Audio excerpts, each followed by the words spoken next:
On commence en 1768 en Corse. Cela fait des siècles que l'île est une possession génoise, mais depuis quelques années, des révoltes indépendantistes obligent Gênes à demander de l'aide à l'armée française. La souveraineté de l'île est finalement cédée à la France. L'année suivante, dans une petite famille noble d'Ajaccio, naît Napoléon Bonaparte. Il grandit aux côtés de ses 7 frères et sœurs, puis est envoyé à l'âge de 9 ans à l'école militaire de Brienne en Champagne. Bon élève, il est ensuite admis à l'Académie militaire de Paris, où il se spécialise dans l'artillerie. L'année suivante, à 16 ans, il est nommé sous-lieutenant d'artillerie à Valence.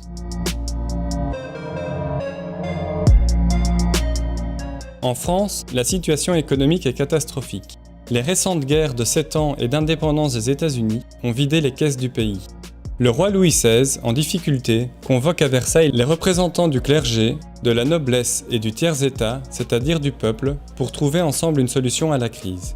Après des désaccords, les représentants du tiers-état s'emparent du pouvoir en fondant l'Assemblée nationale. Alors qu'à Paris, des insurgés prennent la forteresse royale de la Bastille. Les révolutionnaires votent la suppression des privilèges féodaux et adoptent la Déclaration des droits de l'homme et du citoyen. Le roi Louis XVI est ensuite emmené de force à Paris. Plus tard, il tente de fuir avec sa famille vers un bastion royaliste, mais ils sont repérés et arrêtés en chemin.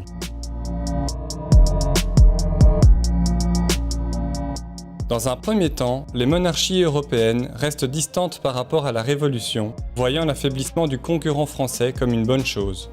Mais l'arrestation de Louis XVI leur font craindre de voir les idées révolutionnaires s'étendre sur tout le continent et menacer leur trône.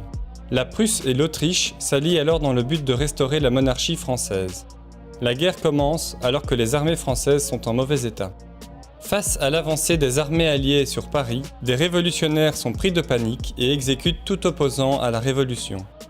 Mais finalement, une victoire inespérée de l'armée française repousse les coalisés au-delà des frontières du pays.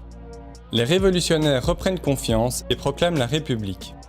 Louis XVI est ensuite jugé et guillotiné, ce qui fait encore monter la colère des monarchies européennes. La coalition se renforce alors que du côté français, des conscriptions gonflent les rangs de l'armée.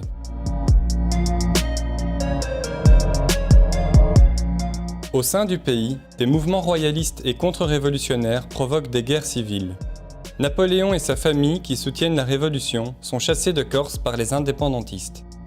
À Toulon, des royalistes s'emparent de la ville et reçoivent un soutien militaire des Anglais qui entrent dans la rade et débarquent leurs armées.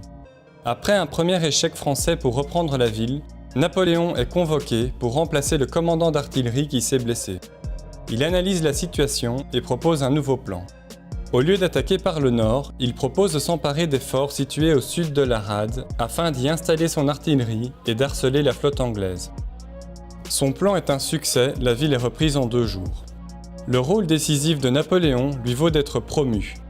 Mais à Paris, un nouveau coup d'État renverse le gouvernement, Napoléon perd son titre. Il erre alors une année dans la capitale, jusqu'au jour où une révolte royaliste éclate.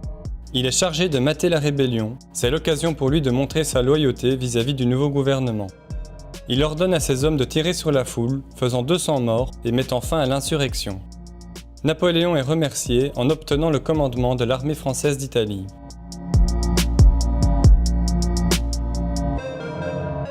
Juste avant de partir, Napoléon épouse Joséphine, dont il est tombé fou amoureux. Elle est la veuve d'un vicomte guillotiné et mère de 2 enfants. Napoléon rejoint ensuite son armée, qu'il trouve dans un mauvais état. Ses hommes sont mal nourris, mal équipés et ne sont plus payés.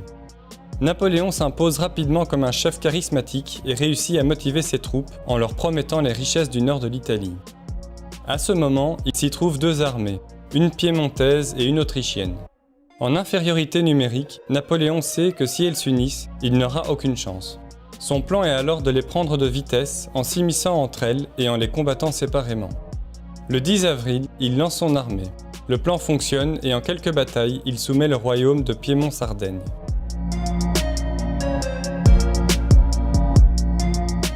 Impressionnée par l'attaque, l'armée autrichienne se replie à Milan et poste des troupes le long du fleuve Pô pour empêcher la traversée. Napoléon y envoie un corps d'armée en diversion pendant que le gros de ses troupes traverse le fleuve plus à l'est, menaçant de rompre la ligne de communication et d'isoler l'armée autrichienne. Celle-ci se retire alors de Milan sans combattre et part se réfugier vers l'est. Pendant une année, Napoléon garde l'avantage grâce à la vitesse de déplacement de ses troupes et au fait que les armées autrichiennes se divisent. Finalement, Vienne est menacée, l'empereur d'Autriche est contraint de demander un armistice. Napoléon négocie, puis signe lui-même le traité de paix. Il obtient l'annexion des Pays-Bas autrichiens et repousse les frontières du pays jusqu'au Rhin. L'Autriche reçoit la République de Venise, en échange de quoi elle reconnaît les nouvelles républiques italiennes créées par Napoléon.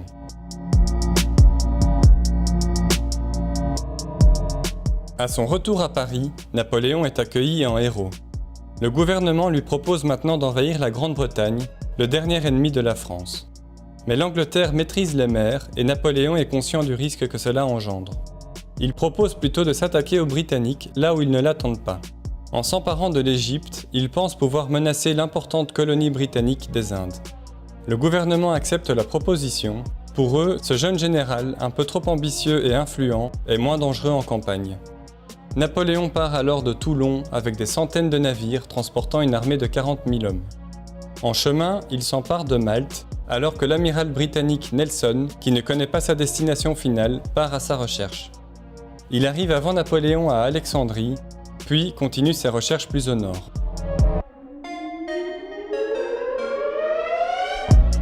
Napoléon débarque près d'Alexandrie, dans la province ottomane d'Égypte. Il s'empare de la ville, puis part vers le sud. Aux portes du Caire, il bat l'armée mamelouk et s'empare de la ville.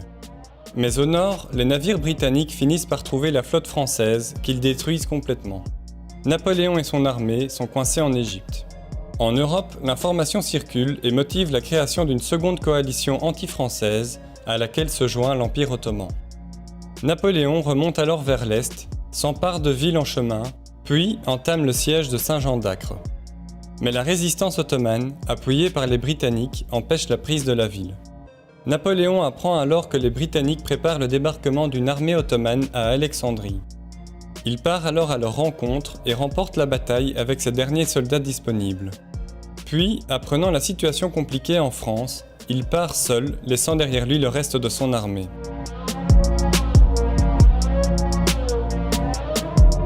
Arrivé en France, la situation est délicate.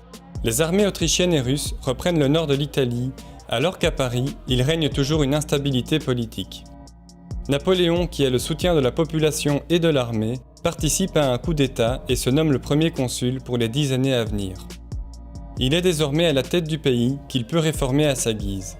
Il assoit son pouvoir et prépare une nouvelle armée afin de récupérer le nord de l'Italie. Il traverse par surprise le col du Grand Saint-Bernard, réputé infranchissable, puis l'emporte face aux Autrichiens. Une seconde victoire plus au nord finit de soumettre l'Empire. En quelques mois, la paix est signée avec toute l'Europe, y compris avec le Royaume-Uni, l'ennemi héréditaire. Dans le pays, Napoléon met fin à 10 années de révolution et d'instabilité. Il est récompensé en obtenant le titre de consul à vie.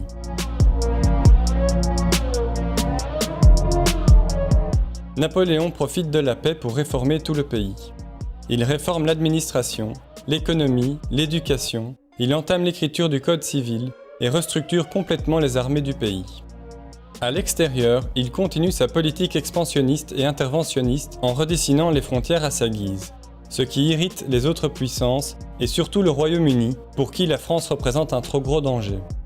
Conscient de la situation, Napoléon vend la Louisiane aux États-Unis afin de financer une future guerre et d'éviter que le territoire ne tombe entre les mains des Britanniques. La guerre reprend, le Royaume-Uni n'a pas les moyens d'attaquer la France sur son territoire et du coup joue la carte diplomatique en tentant de rallier d'autres puissances. Napoléon, qui a déjà évité de justesse un attentat, se sait en danger.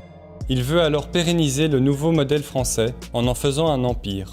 Il espère ainsi que les valeurs révolutionnaires continueront en cas de décès. Le 2 décembre 1804, à Notre-Dame de Paris, Napoléon se sacre lui-même empereur, puis couronne sa femme Joséphine. Il impose un régime plus autoritaire. D'un point de vue militaire, il entraîne l'Espagne dans la guerre contre le Royaume-Uni car il a besoin de sa flotte militaire. Il a maintenant réuni suffisamment d'armées le long de la Manche. Napoléon est prêt à envahir le Royaume-Uni.